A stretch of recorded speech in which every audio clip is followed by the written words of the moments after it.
Democracy Now!, democracynow.org, The War and Peace Report. I'm Amy Goodman. Voters in 14 states and American Samoa head to the polls today for Super Tuesday, with over a third of Democratic delegates up for grabs. On Monday, Senator Amy Klobuchar dropped out of the race. Both Klobuchar and Pete Buttigieg, who ended his campaign Sunday, have endorsed former Vice President Joe Biden. Former presidential candidate Beto O'Rourke and Amy Klobuchar joined Biden at a rally in Dallas, Texas, Monday night. President that will bring decency and dignity back to the White House. At a time that this country is so polarized, so deeply divided, we need somebody who can bring us together and heal us.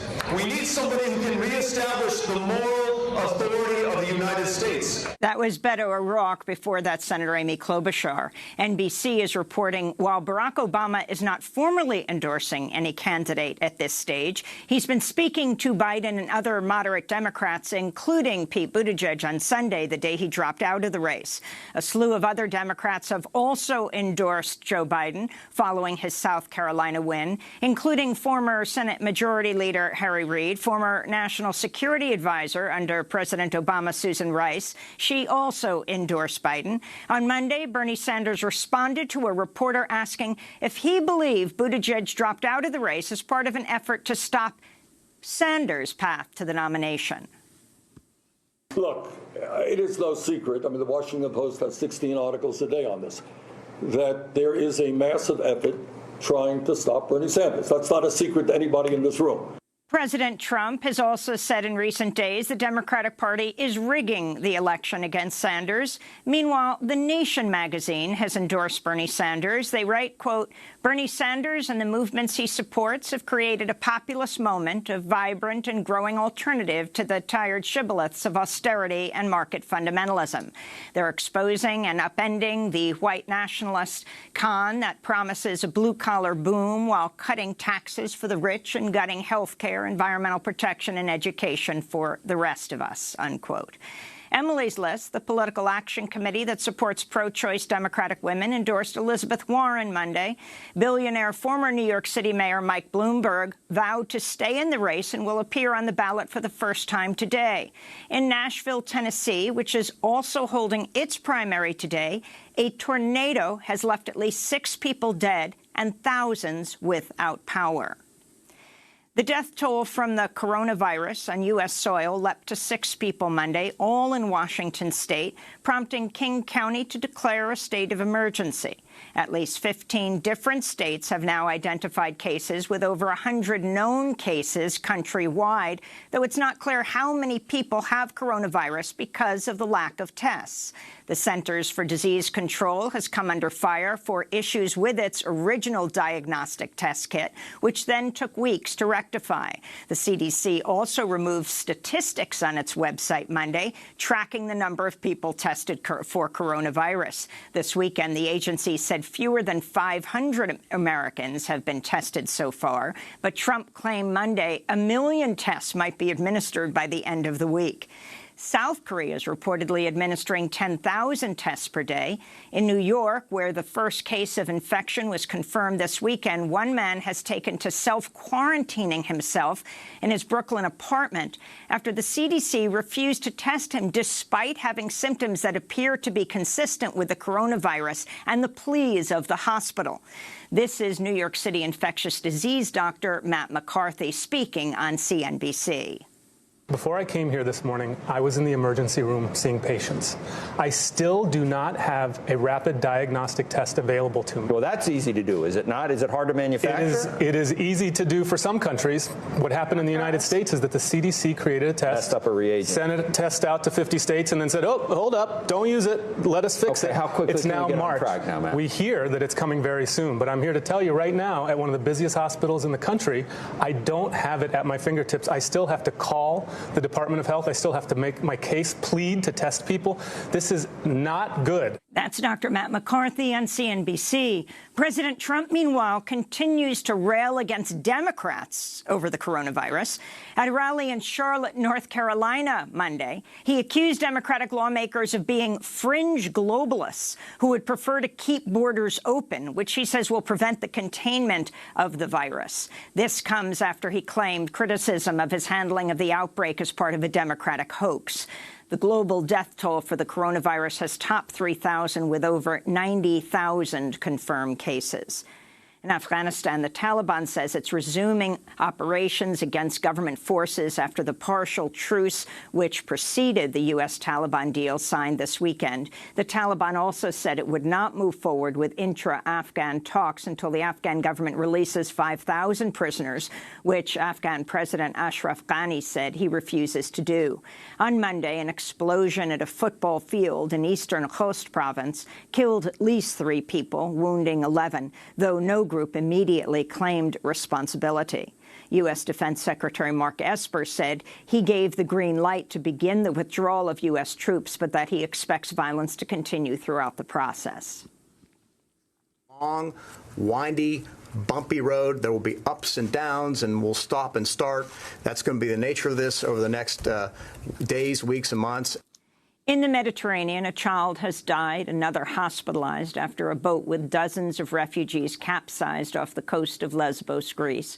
Another 46 refugees were rescued from the boat. On Sunday, a group of some 150 Lesbos residents tried to prevent a boat with refugees, mostly families and children, from disembarking and set fire to a disused migrant center. This comes as Turkish President Recep Tayyip Erdogan said Monday Greek soldiers had killed 2 refugees and severely wounded a third person. Turkey loosened restrictions on its border with Greece this weekend, prompting thousands of refugees to head towards the border. In Iraq, political turmoil is deepening as caretaker Prime Minister Adel Abdul Mahdi said Monday he will step away from his post one day after his designated successor, Mohammed Alawi, withdrew his nomination. The political vacuum comes after months of mass popular protests in which hundreds of demonstrators have been killed. In Israel, with most votes counted, Prime Minister Benjamin Netanyahu has earned a significant lead over former Army Chief Benny Gantz in Israel's third election in less than a year. But Netanyahu's Likud party fell short of winning a parliamentary majority. Neither Netanyahu's Likud party nor Gantz's Blue and White party have been able to win an outright majority or form governing coalitions in the 2 prior elections. Full election results won't be published until next Monday, according to the Israeli media. Prime Minister Benjamin Netanyahu's trial for corruption begins 2 weeks after this election. Tens of thousands of Uyghur Muslims in China have been forcibly taken from prisons in Xinjiang province to work in factories that manufacture products and parts for companies including Apple, Nike, and Volkswagen. That's according to a new report from the Australian Strategic Policy Institute, which analyzed satellite imagery and public documents to uncover the scheme known as Xinjiang Aid.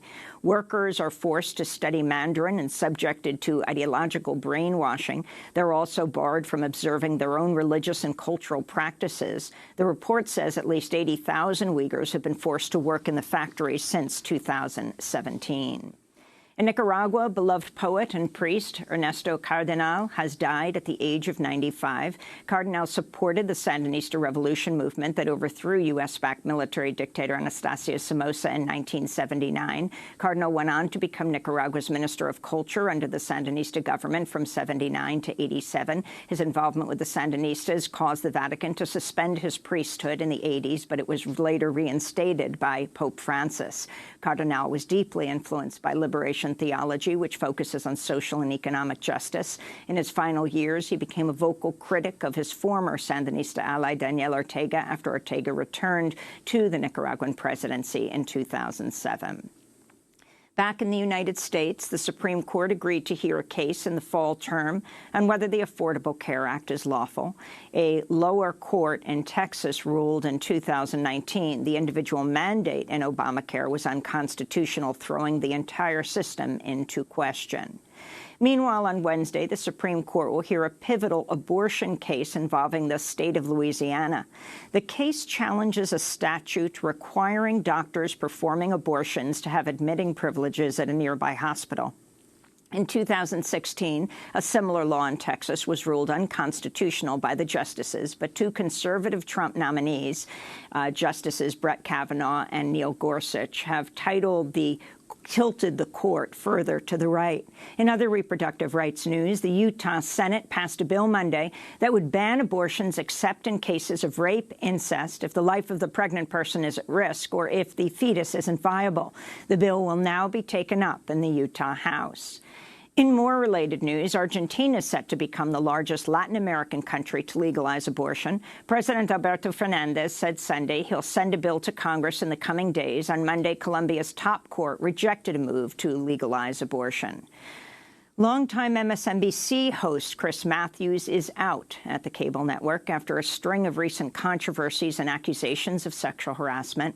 Over the weekend, journalist Laura Bassett published a piece recounting Matthews' inappropriate comments to her when she was a guest on his show in 2017, when he told her before going on air he would, quote, fall in love with her. More recently, Matthews compared Bernie Sanders' primary win in Nevada to the Nazi invasion of France and received backlash for being condescending during an interview with Senator Elizabeth Warren, in which he repeatedly questioned her over claims that fellow presidential candidate Mike Bloomberg and his company have a history of mistreating women. Chris Matthews' show Hardball has been on the air since 1997. In immigration news, the publication Prism reports that over 40 women from Cameroon were transferred to another immigration jail in retaliation for protesting the conditions of the previous facility where they were being detained. The asylum seekers were taken from T. Don Hutto Residential Center in Taylor, Texas, to a new immigration jail in Laredo. Last week, the women led a sit-in to protest a lack of medical services and prolonged detention periods. An official at the Interior Department inserted misleading and false information about climate change into at least 9 agency reports. The New York Times reviewed the reports and found multiple false claims, including the idea increased carbon dioxide is beneficial for the Earth's atmosphere and denial that there's a scientific consensus the Earth is heating up. The man who pushed the agency to add the lies to official reports is Indira Gulkhani, who was promoted in 2017 after Trump came into office. He has represented the U.S. during high-level climate negotiations at the United Nations. And in Los Angeles, a video showing the husband of L.A. County's district attorney pointing a gun at Black Lives Matter activists has gone viral, one day ahead of the primary in which DA Jackie Lacey is up for re-election. Get off of my porch. I will shoot you. Get off of my porch. Can you tell Jackie Lacey that we're here? I don't care who you are. Get off of my porch right now. We're calling the police.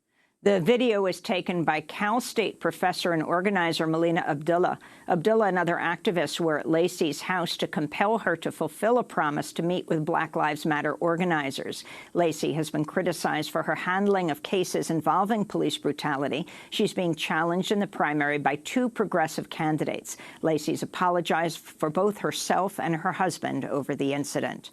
And those are some of the headlines. This is Democracy Now!, democracynow.org, The War and Peace Report. I'm Amy Goodman.